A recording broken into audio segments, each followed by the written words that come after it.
ఎవ్వరు తలచిన అంత మాత్రమే నీవు. అంతరాంతరములెంచి చూడ పిండంతే నిప్పటి అన్నట్లు ఎంత మాత్రమున ఎవ్వరు తలచిన అంత మాత్రమే నీవు. కొలుతురు మిమ్ము వైష్ణవులు కోరిమితో విష్ణుడని, పలుకుదురు మిమ్ము వేదాంతులు పరబ్రహ్మం బనుచు, తలతురు మిమ్ము శైవులు తగిన భక్తులును శివుడనుచు, తలతురు మిమ్ము శైవులు తగిన భక్తులును శివుడనుచు, అలరి పొగడుదురు కాపాలికుల అది భైరవుండనుచు, ఎంత మాత్రమున ఎవ్వరు తలచిన అంత మాత్రమే నీవు.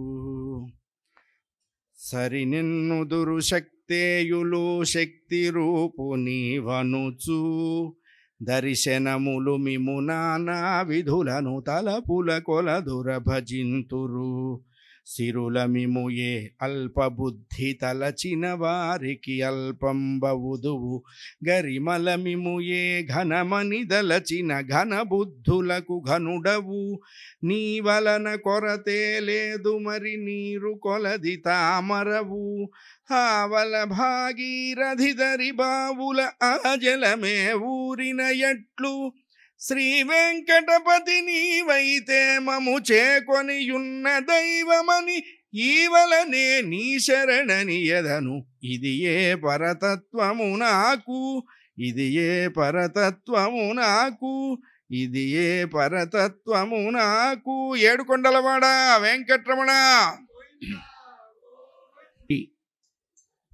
కంచి కామకోటి పీఠ శ్రీ వెంకటేశ్వర స్వామి వారి దివ్య సన్నిధిలో శ్రీమద్ రామాయణ ప్రవచన నవాహ జ్ఞానయజ్ఞం 3వ రోజు అయోధ్యకాండలో 62వ సర్గ నుంచి కాండ పరిసమాప్తి వరకు ప్రవచనం చేయటానికి విచ్చేసినటువంటి పండితులు, సంస్కృతం తెలుగు భాషలలో అనర్గళమైనటువంటి ధారణా కృషితో ప్రకాశించినటువంటి మాన్యులు బ్రహ్మశ్రీ వేదమూర్తులు మైలవరపు శ్రీనివాసరావు గారు.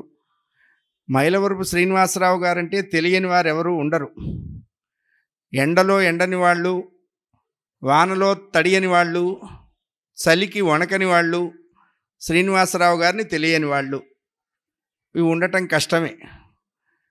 ప్రత్యేకించి మన గుంటూరుకు అదృష్టం ఏమిటంటే వారు చాలా కాలం గుంటూరులో ఉండి అద్భుతమైనటువంటి ప్రవచన పరంపరని సృష్టించారు. రామాయణం, భారతం, భాగవతం ఆ అయ్యా రండి, నమస్కారం. నమస్కారం. శ్రీ మైలవరపు శ్రీనివాసరావు గారిని సభక్తికంగా వేదిక మీదకి రావాల్సిందిగా ప్రార్థిస్తూ వారిని దేవాలయ పాలకవర్గం వారు వేదిక మీదకి తీసుకురావాల్సిందిగా మనవి చేస్తున్నాను. తరువాత ఇవాల్టి కార్యక్రమానికి ముఖ్య అతిథులుగా విచ్చేశారు. ఇన్కమ్ ట్యాక్స్ విభాగంలో చాలా గొప్ప పదవిలో ఉన్నప్పటికీ సాహితీ రంగంలో, సాంస్కృతిక రంగంలో తనదైనటువంటి విశేష ముద్రని టీటీడీలో వేసి ఒక శాశ్వతమైనటువంటి వ్యక్తిగా నిలిచిపోయినటువంటి బ్రహ్మశ్రీ కేఎస్ఏ శేషశైలేంద్ర గారు వారు ఇప్పుడు అసిస్టెంట్ డైరెక్టర్ ఇన్కమ్ ట్యాక్స్ విభాగం బెంగళూరులో పనిచేస్తున్నారు. కొప్పరపు కవుల వంశానికి చెందినటువంటి వారు, సాహిత్యం మీద ఎనలేని అభిప్రాయం ఉన్నటువంటి మహానుభావులు. వారిని కూడా వేదిక మీదకి రావాల్సిందిగా ప్రార్థిస్తున్నాను. ముఖ్య అతిథి ప్రవచకులు దీపారాధన చేస్తున్నప్పుడు మా వేద పండితులు వేదస్వస్తితో సభా ప్రారంభం చేస్తారు.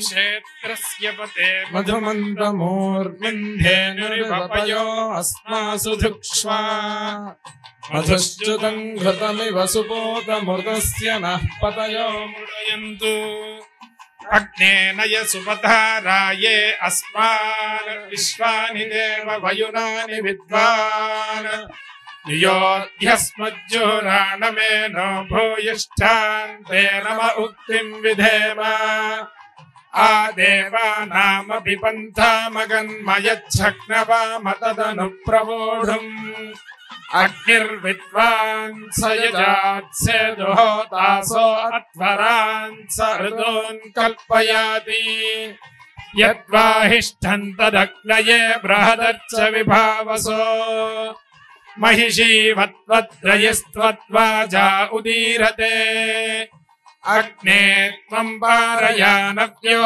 अस्मान् स्वस्तिभिरति दुर्गाणि विश्वा पूश्च पृथ्वी बहुलान उर्वी भवातोकायतनया यशंयोः त्वमग्ने प्रतपा असि देव आमर्त्येष्वा त्वं यज्ञेष्वीड्यः यत्त्वो वयं प्रमिनाम व्रतानि विदुषान् देवा अविदुष्टरासः अग्निष्टद्विश्वमापृणाति विद्वान् येभिर्देवागो ऋतुभिः कल्पयाति तेन सोऽस्याभीष्टः प्रीतः यत्सभायां विजयन्ते तेन सोऽस्याभीष्टः प्रीतः यदा वसतेन्न गोहरन्ति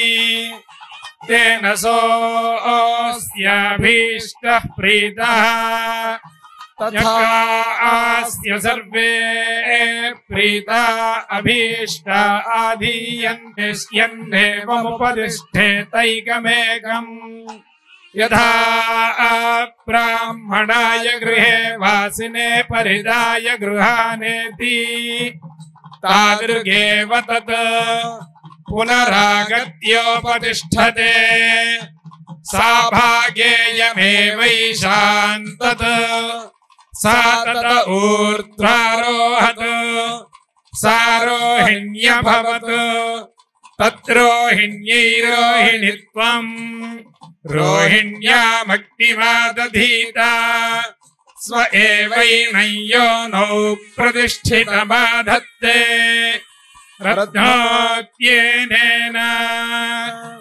सुकृतं मा सुकृतको सुकृतं मा देवेषु देवेषु मा सुकृतको सुकृतं मा देवेषु सुकृतमिति सुकृतं मा देवेषु देवेषु मा देवेषु प्रूतात् प्रूतात् देवेषु मा देवेषु प्रूतात् देवेषु प्रूतात् प्रूतात् देवेषु देवेषु प्रूतादिति प्रूतात् देवेषु देवेषु प्रूतादिति प्रूतादिति प्रूतात् प्रूतादिति देवेभ्यो देवेभ्य इति प्रूतात् प्रूतादिति देवेभ्यः इति देवेभ्यो देवेभ्य इति देवेभ्य एवैव देवेभ्य इति देवेभ्य एव देवेभ्य एवैव देवेभ्यो देवेभ्य एवैनमेनमेव देवेभ्यो देवेभ्य एवैनम्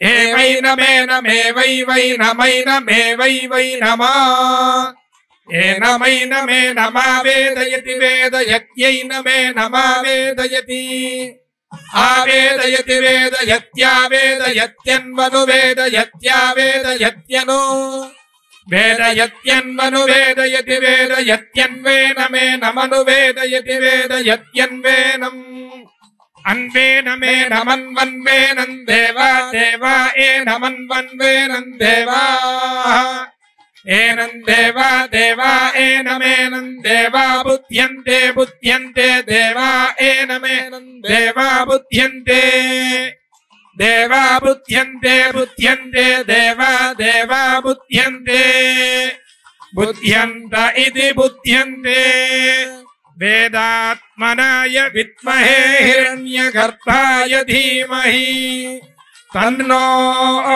బ్రహ్మ ప్రచోదయాత్. గారిని శ్రీ మస్తానయ్య గారు పుష్పమాలాలంకృతులతో కూర్చోండి, పుష్పమాలాలంకృతుల్ని చేస్తారు.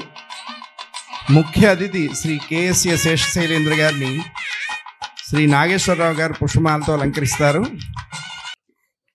రామాయ రామభద్రాయ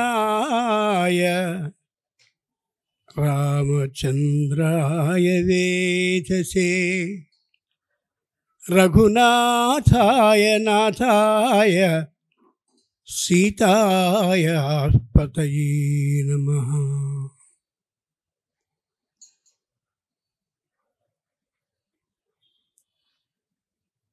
గుంటూరు తిరుపతిగా ప్రఖ్యాతిని ప్రపంచవ్యాప్తంగా పొందినటువంటి ఈ బృందావన్ గార్డెన్స్ ఆ వెంకటేశ్వర స్వామి, అబ్బాయి నువ్వు కూడా 4 మాటలు మాట్లాడరా అని ప్రముఖ విద్వాంసుల సమక్షంలో నన్ను కూడా ఒకడిగా చేర్చి మాట్లాడిస్తున్నందుకు స్వామికి సాష్టాంగాన్ని సమర్పించుకుంటున్నాను. ఇక్కడ చెరువు ఉన్నప్పుడు చెరువుని పూడ్చడం దగ్గర నుంచి ఈ ఆలయ చరిత్ర నాకు బాగా తెలుసు. మస్తానయ్య గారు, బొల్లేపల్లి సత్యనారాయణ గారు, తిరుపతయ్య గారు, ఇంకా ఎందరెందరో అలా స్తంభాల్లా నిలబడి ఈ ఆలయాన్ని ఎంత అభివృద్ధి చేసి అభివృద్ధి ఆ పైకి ఇంకా వెళ్ళేలా కృషి చేస్తున్నారో హృదయంలో అదంతా ఉంది. అయితే అదంతా ప్రసంగిస్తూ వెళ్ళడం అవసరమైనా అది అప్రస్తుతం అవుతుంది కాబట్టి ఆగిపోతున్నాను. గుంటూరులో అంటూ శ్రీమద్ రామాయణాన్ని నేను కంఠం విప్పి మొట్టమొదటిసారిగా సుందరకాండని కొత్తపేట ఆంజనేయ స్వామి గుడిలో ప్రసంగించినప్పుడు మొట్టమొదటిగా సుందరకాండని లోకానికి తెచ్చినటువంటి మహనీయులు చెన్నంశెట్టి నవరత్న కుమారి గారు, వెంకటేశ్వర్లు గారు. ఒక్క నిమిషం నిలబడితే నేను సంతోషిస్తాను. గుంటూరు అనగానే వారిద్దరి దగ్గరికి వెళ్ళాలి అని నేను అనుకున్నాను. వారి వేళ వారంతటా వారే వచ్చారు. చాలా ఆనందంగా ఉంది. ఒక్కసారి కాదు, రెండవసారి ముద్రణానికి సొమ్ము సరిపోనప్పుడు మళ్ళీ ఇచ్చారు. అక్కడి నుంచే రామాయణం సుందరకాండం అంటే అందరికీ అర్థమైంది. ఇప్పుడు ఇక్కడ శైలేంద్ర గారు ప్రసంగించారు. ఆయన మాట్లాడుతున్నంతసేపు నాకు భయంగానే ఉంది. నేను చెప్పాల్సిన అయోధ్యాకాండని కూడా వారు చెప్పేస్తారేమో, నాకేం రాదు బాబు అని వెళ్ళిపోతానేమో అనుకున్నాను. ఆ వెంకటేశ్వర స్వామి అనుగ్రహం కారణంగా ఆయన అంతకు మించి చెప్పలేదు. చెప్పగలిగిన మహనీయులని మాత్రం ఆయన వాగ్ధాటి ద్వారా తెలిసింది. శ్రీమద్ రామాయణాన్ని పారాయణం చేయిస్తున్నారు. స్వయంగా తాము పూనుకొని పొద్దు నుంచి సాయంత్రం వరకు చేశారు మహనీయులు. ఢిల్లీ నుండి ప్రత్యేకంగా ఇదే కార్యక్రమం మీద వచ్చిన ఒక్కసారి నిలబడాలి తమరిద్దరు, గోరుగొంతు వారు, సోమయాజుల వారు. వీడు ఇలాగే కాలక్షేపం చేసేస్తాడు అని అనుకుంటారేమో అని ఎక్కడితో దాన్ని మూసి సమయాన్ని అతిక్రమించే అలవాటు ఈ జన్మకి లేదు, పై జన్మకి కూడా ఉండదు. కాబట్టి నా సమయం ఇప్పుడు 7:09 కార్యనిర్వాహకులైనటువంటి వారు ఎంతసేపు ఎంతండి 8:45 వరకు నాకు అనుజ్ఞ ఇచ్చారు సింహాచల శాస్త్రి గారు. పరమ నైష్ఠికులు, హరికథలో అద్భుతమైనటువంటి విధానాన్ని ప్రదర్శించిన వారు, అనుభవైక వేద్యంగా ఆ హరికథని కళ్ళకి కట్టినట్టుగా చూపించేవారు. నేను శ్రీమద్ రామాయణాన్ని ఓంకార క్షేత్రం గుంటూరులో చెప్పేటప్పుడు ఆయన అరంగేట్రం చేశారు. ఆ రోజుల్లో ఈవేళ ఇంతింతయ్య అన్నట్టుగా ఎదిగారు. స్వస్తి ఆ కార్యక్రమానికి ఇప్పటికే శ్రీమద్ రామాయణంలోనికి 63వ సర్గ నుండి అయోధ్యాకాండలోది ప్రసంగిస్తాను. 8:45 వరకు మాత్రమే. 8ంటికి బాగా చలి మంచు ఉంటుందని చాలామంది చెప్పారు. మరది మీరు ఆలోచించుకుని కానీ బాగా మంచుగా ఉంది అని మీరు కానీ అన్నట్లయితే నేను అందుకు ఆపుతాను తప్ప, లేకపోతే 8:45 వరకు మాత్రం ప్రసంగిస్తానని చెప్తున్నాను. కిమువాచ వచో రామః కిమువాచ హి లక్ష్మణః సుమంత్రవనమాసాద్య కిమువాచ హి మైథిలీ. లోకంలో ఎక్కడైనా మరణం సమీపించినటువంటి సమయంలో వెనక్కి వెనక్కి వెనక్కి వెళ్ళి ఆలోచిస్తారు. దశరథుడు అదే స్థితిలో దాదాపుగా మరణశయ్య మీద ఉన్నటువంటి స్థితిలో ఉండి సుమంతుడు ఎప్పుడు తిరిగి వస్తాడా అని ఎదురు చూస్తున్నాడు. సుమంతుడు వచ్చాడు. సుమంత్ర, నువ్వు అక్కడ దింపొచ్చావే సీతారామ లక్ష్మణుల్ని. కిమువాచ వచో రామః, ఇంత గొడవ జరిగి అయోధ్య నుండి నువ్వు వెళ్ళావే, రాముడు నా గురించి ఏమన్నాడు? కిమువాచ హి లక్ష్మణః, బుస్సుమని లేచి విపరీతమైనటువంటి కోపాన్ని ప్రదర్శిస్తూ ఉన్నట్టుగా మాట్లాడే లక్ష్మణస్వామి నా గురించి ఏమన్నాడు? సుమంత్రవనమాసాద్య కిమువాచ హి మైథిలీ. తక్కువ మాట్లాడేది ఎక్కువ అర్థవంతంగా అద్భుతంగా తెలుసుకోగలిగిన విశేషం కలిగిందైన సీతమ్మ నా గురించి ఏమనుకుంటోంది? సుమంతుడు ఎంత గొప్పవాడు అంటే వెంటనే 4 వైపులా చూశాడు. ఎందుకని? ఒకవేళ కైకమ్మ ఉందేమో, విషయంగా చెప్తే ఏం గొడవ వస్తుందో అని భయపడిపోతున్నాడు ఆయన. సుమంతుడు మంత్రుల్లో 8వ వాడు. అంతఃపురంలోనే కూడా అనుమతి లేకుండా వెళ్ళగలిగినటువంటి సమర్థుడు, అధికారం కలిగినవాడు.